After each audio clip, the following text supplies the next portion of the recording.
Citylight की पहली खबर ग्वालियर से है। एमएलए जजपाल सिंह जज्जी की विधायकी के मामले से जुड़ी हुई एक खबर है। हाई कोर्ट की ग्वालियर बेंच ने दिए क्षतिपूर्ति के आदेश। याचिकाकर्ता लड्डू राम कोरी के गवाहों को क्षतिपूर्ति देने का आदेश दिया है। कोर्ट ने 10,000 रुपए का मुआवजा देने का आदेश दिया है। 3 मार्च को होगी इस मामले की अगली सुनवाई। फर्जी जाति प्रमाण पत्र के आधार पर चुनाव लड़ने का आरोप है। अशोकनगर जिले से बीजेपी के विधायक हैं जजपाल। 3 मार्च को इसमें अगली सुनवाई होनी है। नासिर इस वक्त हमारे साथ फोन लाइन पर जुड़े हुए हैं। वो हमारे दर्शकों को इस खबर के बारे में आसान तरीके से बताएंगे कि पूरा मामला क्या है। नासिर बताइए। देखिए, जजपाल जज्जी के मामला जो है ग्वालियर की हाईकोर्ट बेंच में चल रहा है और उसी मामले को लेकर पहले जो आदेश हुआ था उसको डबल बेंच ने स्टे कर दिया था और उसको चुनौती दी गई थी। फिर दोबारा से चुनौती दी गई थी और उसी को लेकर आज जो याचिकाकर्ता है लड्डू राम कोरी, उनको अपने गवाहों को पेश करना था और गवाहों को जब उन्होंने पेश किया तो फिर जो विधायक जजपाल सिंह जज्जी के वकील ने समय कोर्ट से मांगा कि गवाहों की गवाही के लिए वक्त मांगा। तो इसके बाद कोर्ट ने कहा कि 2 दिन से जो याचिकाकर्ता के जो वकील गवाह है वो रुके हुए, उनको कंपनसेशन दिया जाए। तो कंपनसेशन के लिए 10,000 रुपए की क्षतिपूर्ति के आदेश दिए। इसके साथ ही आप इस याचिका पर जो फाइनल हेयरिंग है वो 3 मार्च को हो रहा है। उसमें डिसाइड होगा कि जो केस है, जो याचिकाकर्ता ने लड्डू राम कोरी ने जो जजपाल सिंह जज्जी पर जो एलिगेशन लगाया कि उन्होंने फर्जी जाति पत्र है, प्रमाण पत्र है, उसके आधार पर चुनाव लगा, उस पर जो सुनवाई है अब 3 मार्च को फाइनल होगी। शुक्रिया जानकारी के लिए आपका। छत्तीसगढ़ विधानसभा के बजट सत्र को लेकर कांग्रेस विधायक दल की बैठक हुई, जिसमें 65 विधायक शामिल हुए। बैठक के बाद संसदीय कार्य मंत्री रविंद्र चौबे ने बताया कि सभी विधायकों को विपक्ष के सभी सवालों के जवाब मजबूती से देने के निर्देश दिए गए हैं। चूंकि ये अंतिम बजट सत्र है तो हमने सबको अनुरोध किया है कि उपस्थिति पूरा रहे। सरकार जवाब देने के लिए पूरी तरह तैयार है। आने वाले आज महामहिम राज्यपाल महोदय का अभिभाषण हुआ, उसकी चर्चा में पूरा भाग लेना है। राज्यपाल महोदय के अभिभाषण में पूरे प्रदेश की आने वाले समय में हम किस प्रकार से और विकास के रास्ते आगे तय करेंगे उसका उल्लेख है। सभा सत्र के लिए स्ट्रेटेजी, सबकी जवाबदेहियां उनकी अटेंडेंस के संदर्भ में कि 100% अटेंडेंस भी सुनिश्चित करिए और मजबूती से जवाब दीजिए। अच्छे से तैयारी करके आए सब कोई और भाग लें। आय से अधिक संपत्ति के मामले में छत्तीसगढ़ के पूर्व chief minister doctor Raman Singh को हाईकोर्ट से बड़ी राहत मिली है। हाईकोर्ट ने कांग्रेस नेता विनोद तिवारी की याचिका को खारिज कर दिया है।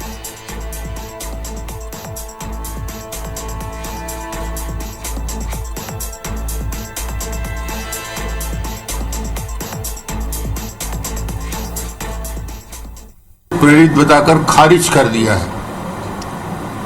उच्च न्यायालय में ने कहा जो दस्तावेज प्रस्तुत किए गए उसके आधार पर कोई आरोप नहीं बनता।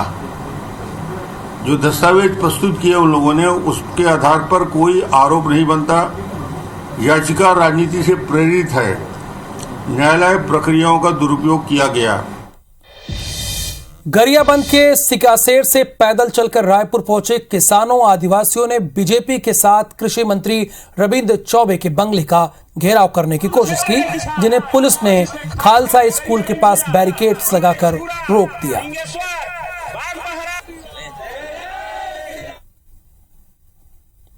19 तारीख को सिकासेर उंडा गांव से पदयात्रा निकली थी। 140 किलोमीटर पदयात्रा की है 5 ब्लॉकों में विकास खंड में। नए राज्यपाल आने के कारण 25 तारीख के हमारा यात्रा को रोका गया था कि हमको यहाँ पर बलपूर्वक रोक दिया गया। तो हमारे पास राजभवन जाने के सिवा कोई दूसरा चारा नहीं है, इसलिए हम अपनी बातों को रखने के लिए माननीय राज्यपाल के पास जाएंगे। लेकिन हम हमारी बात को पूरा कराने के लिए जो किसान है पूरी ताकत के साथ हम इस लड़ाई को सदन से लेकर के सड़क तक लड़ेंगे। संस्कृति मंत्री अमरजीत भगत ने विभागीय कार्यों की समीक्षा की। इस दौरान अधिकारियों से भगत ने कहा कि पुरखौती मुक्तांगन में पर्यटक सुविधाएं बढ़ाई जाएं। यहां आने वाले पर्यटक और सैलानियों को बेहतर सुविधाएं मिलनी चाहिए। मध्य प्रदेश के बजट में महिलाओं और बेटियों को बड़ी सौगात मिली है। हर माह 1,000 रुपए देने की योजना को लेकर महिलाएं बहुत उत्साहित हैं।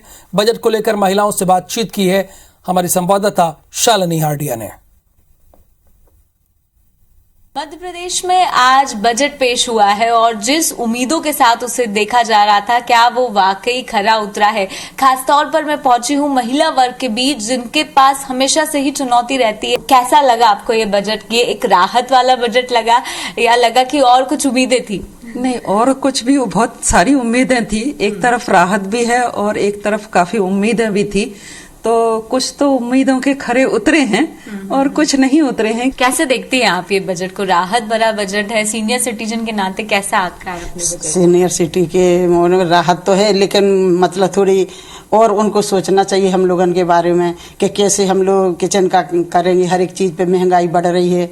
जो खास महिला आधारित स्कीम है उसमें फायदा मिलेगा और इससे एक बेहतर भविष्य की कल्पना महिलाओं के लिहाज से बेहतर साबित होगी। कैमरा नंदन सिंह पवार के साथ शालिनी हार्डिया, IBC 24 इंदौर। हिंदी के शीर्षक कवि, कहानीकार, उपन्यासकार विनोद कुमार शुक्ल को PEN America Vladimir Nabokov award for achievement in international literature 2023 से सम्मानित किया जाएगा। यह सम्मान उन्हें 2 मार्च को प्रदान किया जाएगा। वे पहले भारतीय एशियाई मूल के लेखक हैं जिन्हें इस सर्वोच्च सम्मान से सम्मानित किया जा रहा है। कुछ लोग थे कि वक्त के सांचे में ढल गए, कुछ लोग थे कि वक्त के सांचे बदल गए। वक्त के सांचे बदलने वाले हिंदी के महत्वपूर्ण कवि विनोद कुमार शुक्ल इस वक्त हमारे साथ मौजूद हैं, जिन्हें हाल ही में अंतर्राष्ट्रीय स्तर के पेन नाबाको अवार्ड से सम्मानित किया गया है। सबसे पहले आपका स्वागत है IBC 24 में। जी धन्यवाद। सर, मेरा सवाल ये है कि क्या एक रचनाकार के लिए पुरस्कारों का कितना महत्व है? कोई भी रचनाकार पुरस्कार के लिए नहीं लिखता और पुरस्कार के लिए लिखना भी नहीं चाहिए, क्योंकि ये कोई लिखने का कारण नहीं है।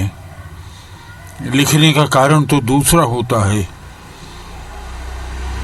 हमारे जीवन के अनुभव, ऐसे अनुभव जो हम किसी दूसरे को बताना चाहते हैं, हम अपनी बात करना चाहते हैं, हमारी अपनी अभिव्यक्ति की इच्छा होती है, वो हम अपनी रचना में करते हैं। मौजूदा दौर में जब पढ़ने के मौके कम है, तो ऐसे में लिखना आपके लिए कितना चुनौतीपूर्ण है? मैं नहीं हूँ, ये दौर मेरे लिए नहीं है।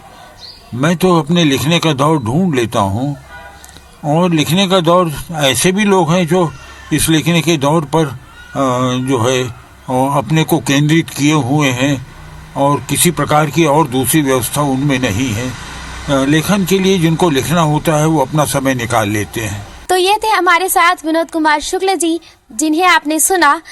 विनोद कुमार शुक्ल जी, आपका IBC 24 से जुड़ने के लिए, IBC 24 के जरिए बात करने के लिए शुक्रिया। धन्यवाद।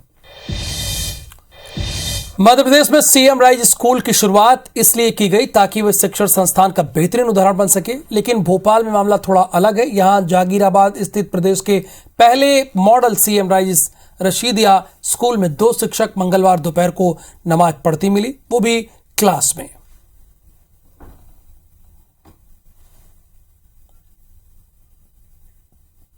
हड़ा के देवश्री गौरी शंकर मंदिर प्रांगण में भागवत कथा वाचन के दौरान पंडाल टूटकर गिर गया, जिससे कई लोग जख्मी हो गए। दरअसल मंदिर परिसर में 24 फरवरी से भागवत कथा का आयोजन हो रहा था। बुधवार को हजारों श्रद्धालु कथा सुनने पहुंचे। कथा वाचन के दौरान अचानक मौसम बिगड़ गया और तेज आंधी बारिश की वजह से पंडाल टूटकर भक्तों पर जा गिरा।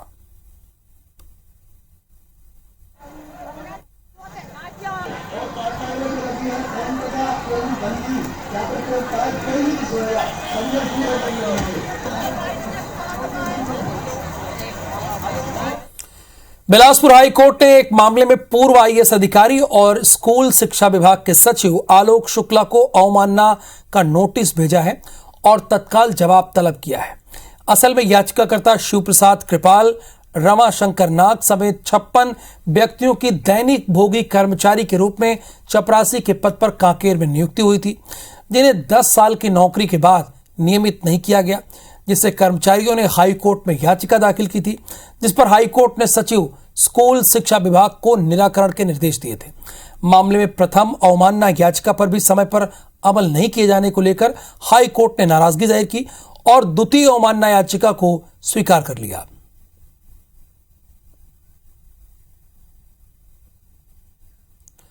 और इस बीच ग्वालियर से एक बड़ी खबर है, फर्जी महिला परीक्षार्थी पकड़ाई है। ये तो पकड़ा काफी देर के पहले गई होगी, लेकिन अभी ब्रेकिंग न्यूज है।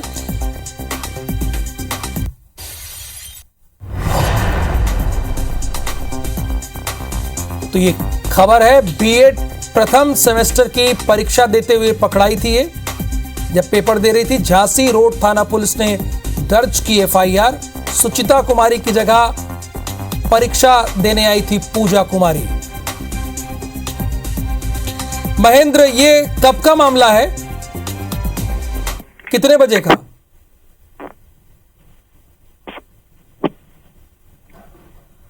महेंद्र, आवाज आ रही है आपको?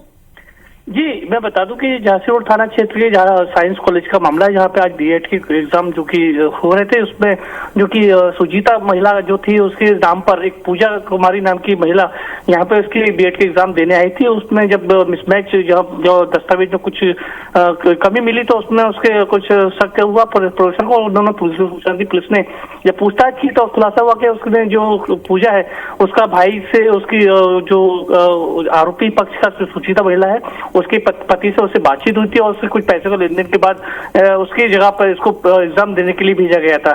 फिलहाल पुलिस ने इसमें 3 लोगों को आरोपी बनाया और भाई बहन पूजा जो कि उसका भाई गिरफ्तार कर लिया है। सुचिता अभी पुलिस की पकड़ से बाहर है और उनकी तलाश की जा रही है। साथ ही इसके पति जो कि अभी आर्मी में बताया जा रहा है कि उसने पैसे का लेन देन उसी ने किया था। उसी से अगर पुलिस जांच पड़ताल में क्लियर करेगी कि इसने अगर पैसे दिए तो उसका पति भी आरोपी बनेगा। फिलहाल पुलिस इन लोगों से अभी पूछताछ में जुट गई है।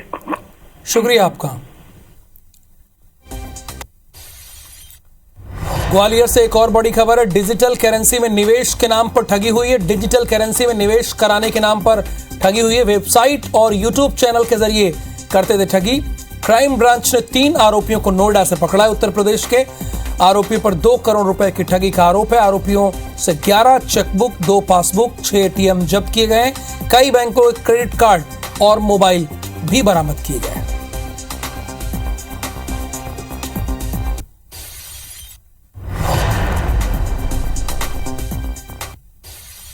भोपाल में अपात्रों के आयुष्मान कार्ड बनाने का खुलासा हुआ है। आयुष्मान कार्ड बनाने के लिए स्टेट हेल्थ एजेंसी ने 2 एजेंसियों के वाइडल और FHPL से टाई अप किया। ये दोनों एजेंसियां कार्ड बनाने के लिए आए आवेदन का वेरिफिकेशन करने का काम करती हैं और ये वेरिफिकेशन एजेंसियां लॉगिन आईडी के जरिए करती हैं। VIDAL एजेंसी के पूर्व कर्मचारी अनुराग श्रीवास्तव ने एजेंसी के लॉगिन आईडी का दुरुपयोग किया और प्रदेश भर में करीब 500 फर्जी आयुष्मान कार्ड को लॉगिन आईडी के जरिए अप्रूव करवा दिया, जिसकी जानकारी लगने पर आरोपी अनुराग को क्राइम ब्रांच पुलिस ने कस्टडी में ले लिया। पुलिस का कहना है कि आरोपी से पूछताछ में और भी कई नाम सामने आ सकते हैं। फर्जी आयुष्मान कार्ड जो है तैयार किए गए हैं और अशोकनगर का भी जो है एक आरोपी जो है अभी हमें जो है जानकारी मिली है। तो ऐसे 2-3 जगहों के जो है व्यक्ति हैं जो मिलकर के करते थे, डिसेंट्रलाइज्ड रूप से जो है करते थे। और जो व्यक्ति है मेन आरोपी जिसको हमने पकड़ा है, रायपुर समेत छत्तीसगढ़ के अलग अलग जिलों के 9 फर्जी फार्मासिस्ट को पुलिस ने कस्टडी में ले लिया है। इनमें से 5 डॉक्टर भी हैं जो अपनी प्राइवेट प्रैक्टिस कर रहे हैं। गिरफ्तार आरोपियों ने दूसरे प्रदेश के विश्वविद्यालयों और कॉलेजों में फर्जी फार्मासिस्ट डिग्री बनवाकर मेडिकल स्टोर का लाइसेंस बनवाने का आवेदन किया था। फर्जी डिग्री का खुलासा छत्तीसगढ़ स्टेट फार्मेसी काउंसिल की जांच में हुआ है, जिसके बाद स्टेट काउंसिल की शिकायत पर पुलिस ने 28 लोगों पर एफआईआर दर्ज की है। मामले का खुलासा करते हुए एसएसपी प्रशांत अग्रवाल ने बताया कि फार्मासिस्ट की ज्यादातर डिग्री राजस्थान से बनवाई गई है। इसके अलावा फर्जी डिग्री लेने वालों ने पंजाब, मध्य प्रदेश और उत्तर प्रदेश के फार्मा कॉलेज से फर्जी डिग्री हासिल की है। फिलहाल पुलिस को जांच में कई गिरोह के शामिल होने के सबूत मिले, जिन्हें जल्द ही गिरफ्तार किया जाएगा। जिसमें से 9 लोगों की गिरफ्तारी की गई है, जिसमें वो अलग अलग जिलों से हैं। अभी तक कुल 9 आरोपियों की गिरफ्तारी हुई है, जिसमें रविंद्र कुमार साहू, जांजगीर, रामेश्वर साहू, बलौदा बाजार, और भी कुछ पूछताछ की गई है, जिसमें कुछ और भी नाम आ रहे जिनके मार्फत इस तरीके की डिग्रियां फर्जी तरीके से प्राप्त करते थे। तो उन लोगों की भी गिरफ्तारी आने वाले समय में की जाएगी। नारायणपुर में सुरक्षा बलों को बड़ी सफलता हाथ लगी। दरअसल सर्चिंग पर निकले डीआरजी के जवानों ने 3 नक्सलियों को गिरफ्तार किया। तीनों नक्सली पूर्व बस्तर डिवीजन के हैं और आमदई एरिया कमेटी में जनताना सरकार के सक्रिय सदस्य हैं। सुरक्षा बलों ने नक्सलियों के पास से एक बाइक समेत दूसरा नक्सल सामान बरामद किया है। वहीं नक्सलियों की निशानदेही पर एक आईईडी भी बरामद किया गया है, जिसे सुरक्षा बलों ने डिफ्यूज कर दिया। एसपी ने बताया कि तीनों नक्सली 10 सालों से नक्सल संगठन से जुड़कर काम कर रहे हैं। अभियान चलाया जा रहा है, जिसके लिए हमारी डीआरजी की टीम निकली हुई थी, जिसे छोटे डूंगर के पास 3 संदिग्ध लोग घूमते हुए दिखे। उनको मौके पे उनसे पूछताछ किया गया और मनोवैज्ञानिक तरीके से उनसे और ज़्यादा पूछताछ करने में ये पता चला कि ये पूर्व में 3 नक्सली घटनाओं में शामिल रहे हैं। गेवरा एससीसीएल कोल माइंस के कोल स्टॉक में भीषण आग लग गई। ये आग एरिया के आनंद वाटिका कोल स्टॉक में लगी। आग लगने का वीडियो सोशल मीडिया पर तेजी से वायरल हो रहा है। धीरे धीरे आग ने विकराल रूप ले लिया, जिससे प्रबंधन भी हाथ पर हाथ धरे बैठा रहा। एससीसीएल की अफसरों की लापरवाही से कंपनी को लाखों का नुकसान हो गया। एसडीएम ने अधिकारियों को सुरक्षा व्यवस्था दुरुस्त रखने के निर्देश दिए हैं। इसके बावजूद लगातार सुरक्षा में चूक देखी जा रही है।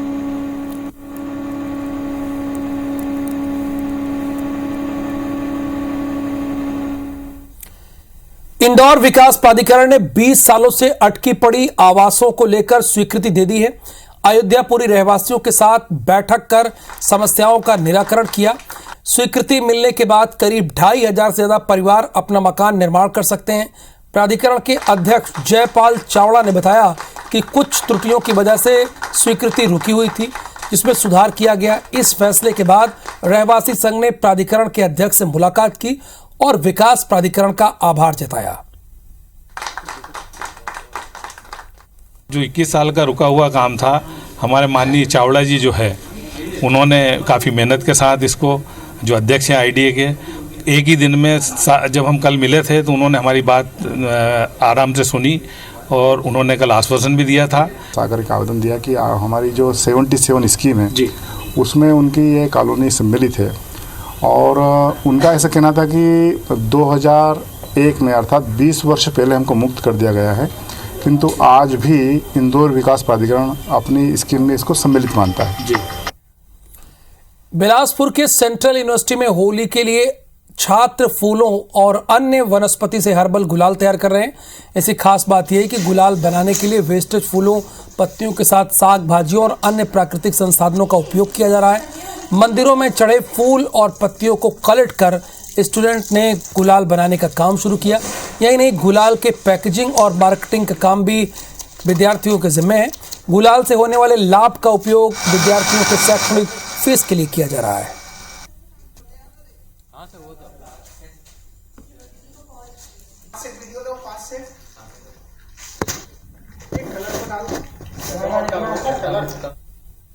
हमने हर्बल गुलाल बनाया है, जिसमें हमने बहुत सारा फ्लावर कलेक्शन किया।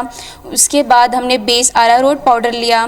हमने फ्लावर जैसे पलाश, हल्दी, पालक, धनिया, ये सब में हमने यूज़। कलर मेकिंग का प्रोसेस सर महाशिवरात्रि के दिन से स्टार्ट किया। तो हमने अप्रॉक्स पलाश के फूल और गेंदे के फूल और जो भी हमको मंदिर या फिर कहीं भी और से जहाँ हमें मिल सके फूल, जो भी वेस्टेज फूल मिलता था उसको हम लाते थे। तो अप्रॉक्स हमने 10 किलो सभी फूल को लाए। विश्वविद्यालय के कैंपस के अंदर बहुत सारे ऐसे वृक्ष हैं जिससे हमें नेचुरल फ्लावर अवेलेबल हो जाते हैं। तो हम उन फूलों को कलेक्ट करते हैं और कलेक्ट करके उसको प्रोसेस करके उससे रंग निकालते हैं और उन रंगों को कुछ बेस मटेरियल है जैसे मैदा है और अरारोट है उससे मिला के एक ऐसा गुलाल बना रहे हैं जिससे त्वचा को कोई भी नुकसान न हो। मध्य प्रदेश में आज से बोर्ड परीक्षाओं की शुरुआत हुई। आज 10वीं के हिंदी विषय की परीक्षा हुई जो 27 मार्च तक चलेगी। 12वीं की परीक्षा 2 मार्च यानी कल से शुरू होकर 1 अप्रैल तक चलेगी। ये हम आपको 6 अलग अलग जगहों की तस्वीरें दिखा रहे हैं। भोपाल, जबलपुर, ग्वालियर, नर्मदापुरम, खरगोन और रायसेन की तस्वीर है। इस बार बहुत एहतियात बरता जा रहा है। नकल रोकने के लिए अभियान चलाया गया है, सीसीटीवी कैमरे लगाए गए हैं और सुरक्षा के चाक चौबंद इंतजाम रखे गए हैं। परीक्षा के दौरान कोई गड़बड़ी ना हो, इसके भी पुख्ता इंतजाम किए गए हैं। केंद्रों की वीडियोग्राफी कराई जा रही है। संवेदनशील केंद्रों में सीसीटीवी कैमरे लगाए गए हैं ताकि पारदर्शिता पर सवाल न उठ सके।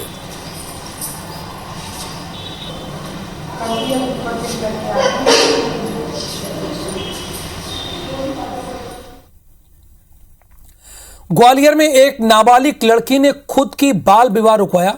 उसने हिम्मत दिखाई और खुद का बाल विवाह रुकवाया। पुलिस को उसने बाकायदा पत्र लिखकर नाबालिग ने शादी रुकवाने की गुहार लगाई, जिसके बाद महिला बाल विकास विभाग के साथ मिलकर पुलिस ने बच्चे की मदद की। आपको ये बता दें कि नाबालिग ने घाटी गांव एसडीओपी को पोस्ट के जरिए पत्र भेजा था। छात्रा ने पत्र में लिखा था कि वो 17 साल की है, 12वीं कक्षा में पढ़ती है, लेकिन उसकी शादी 8 मार्च को जबरदस्ती कराई जा रही है। शादी का विरोध करने पर मुझे परिवार वालों ने कमरे में बंद कर रखा, ऐसा उसने लिखा। फिलहाल नाबालिग को परिजनों ने मुक्त कराकर उसकी शादी रुकवाई। नाबालिग छात्रा को महिला बाल विकास विभाग के वन स्टॉप सेंटर पर रखा गया है।